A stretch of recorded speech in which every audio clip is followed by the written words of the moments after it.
Hola, yo soy Shana Y yo soy Elena, y nosotras vamos a hablar del realismo. en nuestro programa de radio.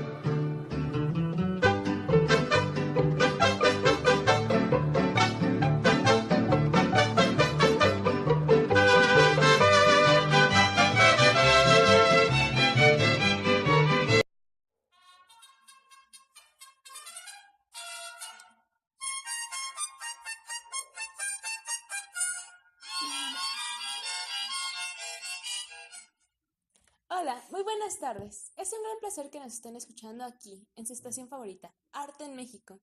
Yo soy Elena y al lado mío compartiendo cabina está Valeria. Muy buenas tardes. Hoy les tenemos preparado un gran programa y es que hoy hablaremos de la corriente realista en México. Para empezar, tenemos que definir qué es la corriente realista.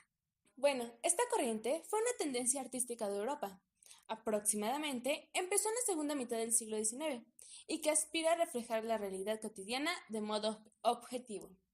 Y es que el realismo es un estilo que refleja la realidad histórica y que no copia objetos mitológicos, religiosos o alegóricos. De hecho, el realismo surge como un movimiento opuesto al romanticismo e intenta trasladar la realidad al arte. Antes de adentrarnos en el tema, algunos datos curiosos.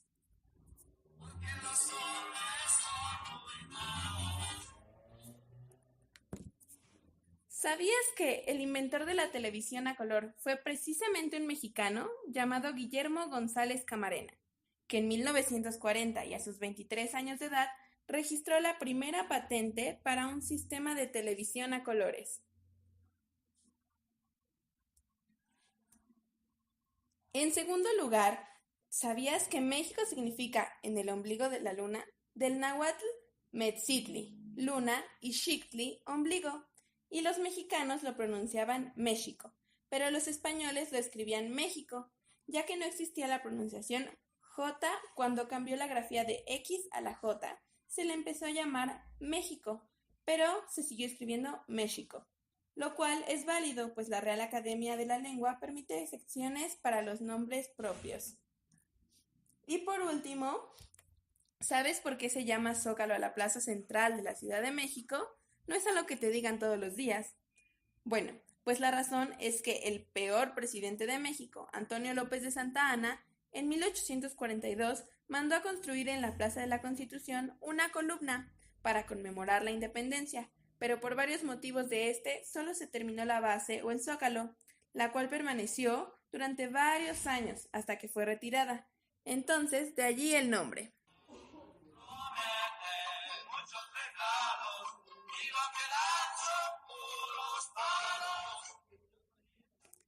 De vuelta en la cabina, comencemos con el realismo en México.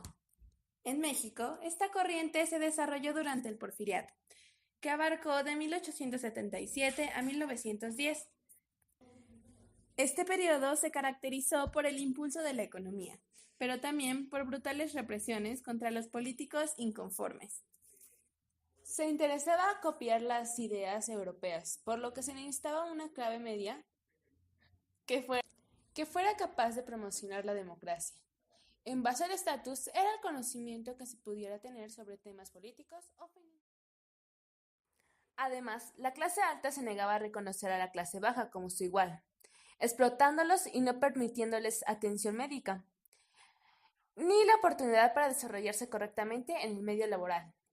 Posteriormente, en el contexto cultural, se extendió la educación y las escuelas públicas, y por tal motivo se empezó a formar la clase media. Justo Sierra restauró en 1910 la Universidad Nacional, que había sido suprimida por Valentín Gómez Farías en 1833. El realismo buscó encontrar los problemas de la sociedad, que en cuanto empezó la revolución había de sobra, y dependiendo del criterio del autor se daban posibles soluciones. El medio más adecuado para este propósito fue la novela. A pesar de que la novela realista buscó una objetividad, también se permitió internarse en los pensamientos de sus personajes o hasta en su psicología. El realismo mexicano rechazó el positivismo porfiriano y propuso el nacionalismo, la mexicanidad y la búsqueda de la justicia social. Por tal motivo, la literatura de esta época fue algo cruel y un poco vigorosa, llena de color y de vida, ya saben, México, como siempre, el folclore, Y bueno, estas novelas narraban la vida durante la Revolución. Hubo grandes novelistas, como Emilio Rabasa, José López Portillo y Rojas, Rafael Delgado, Ángel de Campo, Heriberto Frías, Federico Gamboa y Carlos González Peña, entre otros. Uno de los mayores exponentes de esta corriente fue Ignacio Manuel Altamirano. Entre sus mejores obras se encuentra Clemencia, El Zarco y Navidad en las montañas. Se dice que los autores mexicanos leían y admiraban muchísimo a los escritores realistas europeos, como el francés Balzac y su Comedia Humana, a Benito Pérez Galdós, el historiador y cronista español, con su obra Episodios Nacionales, y también al español José María de Pereda, que con sus novelas regionalistas inspiró la obra del mexicano Rafael Delgado. De Inglaterra llegaron obras como Oliver Twist, de Charles Dickens. Estas influencias contribuyeron a que los autores mexicanos reflejaran en sus obras, cada vez con mayor énfasis, descripciones objetivas de la realidad, sin abandonar las reminiscencias románticas, como el sentimentalismo. Surgieron así autores realistas como Heriberto Frías, que en su obra Tomo Chic refleja las tensiones sociales del porfiriato. Rafael Delgado, que en sus cuentos y novelas expresó los prejuicios de la vida provinciana, como en su relato Asesinato en la Palma Sola, que forma parte de los cuentos reunidos en la obra. Una obra que habla de esta época es Como agua para chocolate, y ahora les vamos a leer un pequeño fragmento. Tal vez no entiendan como tal la historia, pero es muy interesante las situaciones que se daban en dicha época.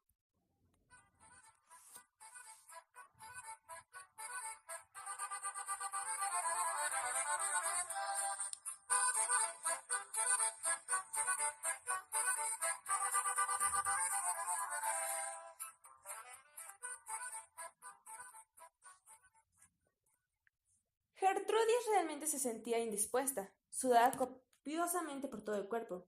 Las gotas que le brotaban eran de color rosado y tenían un agradable y penetrante olor a rosas.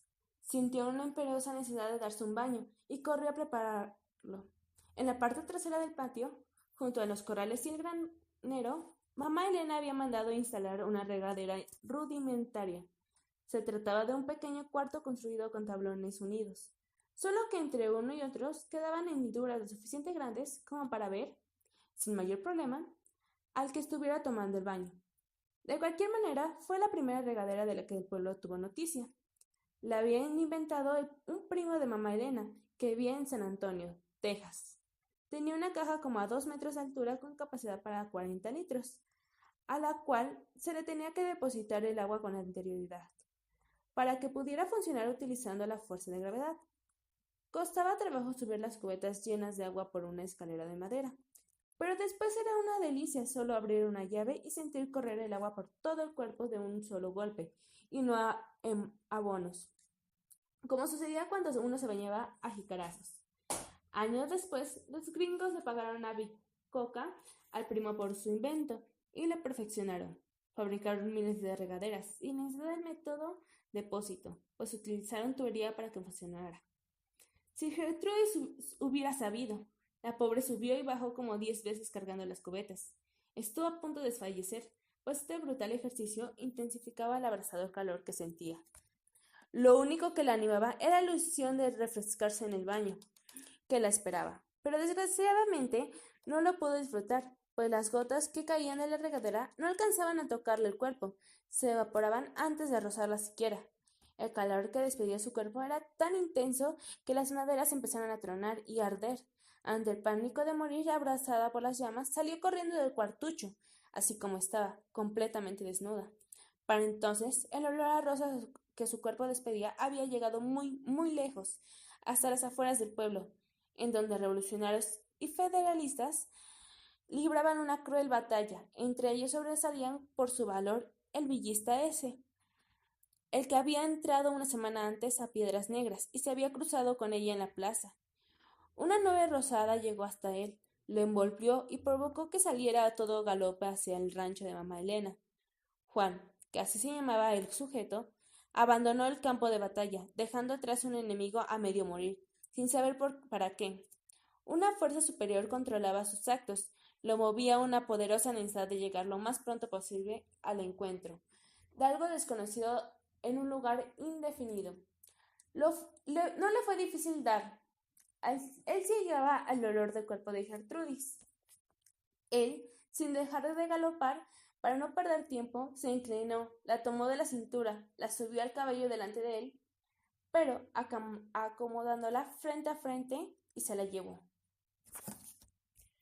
Como podrán ver, en esa época era muy normal que los soldados, los villistas o los zapatistas se llevaran a las mujeres.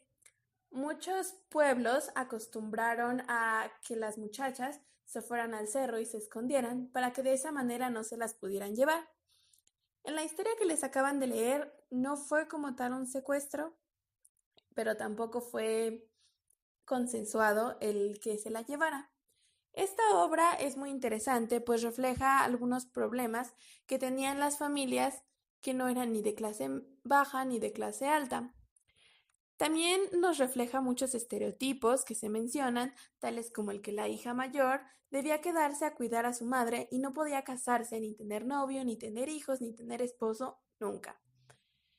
Las soluciones que tomaban estos hombres que se querían casar con las hijas mayores era o llevárselas, o simplemente casarse con alguien cercano a ellas, o simplemente tampoco hacerlo, es decir, no casarse y buscar a alguien más.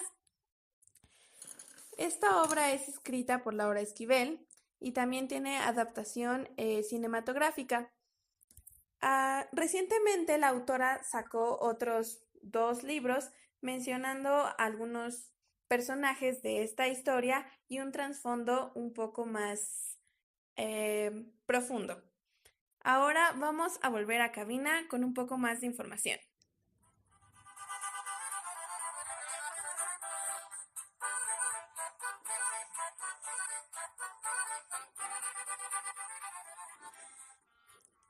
Valeria ahora les hará mención de algunas características de la literatura de esta corriente, y luego regresamos conmigo para hablar de sus etapas.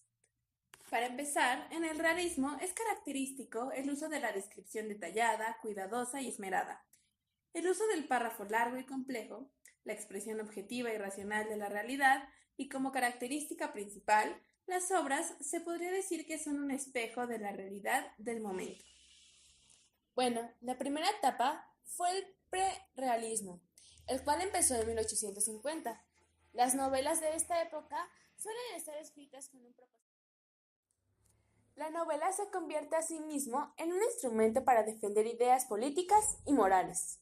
Por otro lado, los autores prerealistas pretendieron describir la realidad tal como era, pero la objetividad que lograron fue limitada. Algunos escritores destacados fueron Cecilia Bor de Faber, más conocida como Fernán Caballero, autora de La Gaviota y la familia de Albareda, y Pedro Antonio de Alarcón, autor del Sombrero de 3 picos.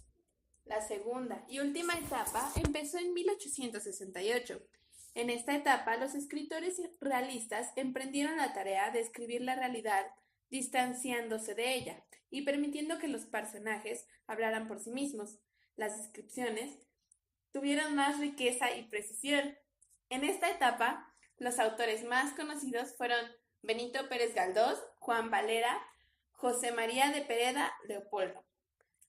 Bueno, esto fue todo por hoy. Esperamos que haya sido de su agrado este programa. Sigan sintonizándonos en este canal. Yo soy Valeria. Y yo soy Elena. Hasta la próxima. Los dejamos en un corrido de la época.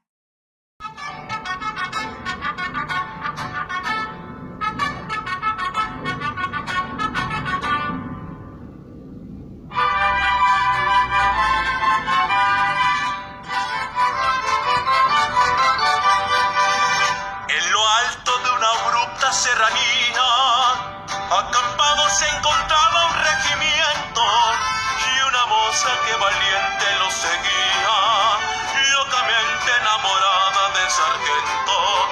Popular entre la tropa la delita, la mujer que el sargento idolatraba, porque además de ser valiente era bonita, que hasta el mismo general la respetaba.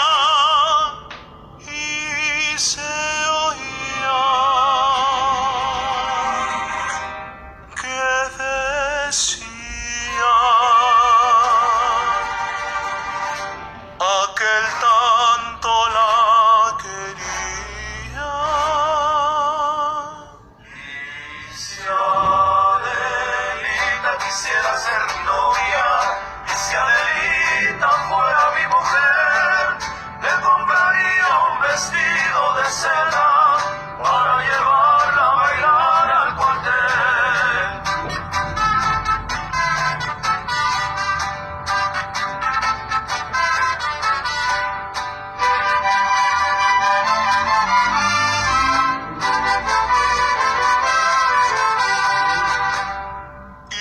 acaso yo muero en la guerra y mi cadáver lo van a sepultar. Adelina.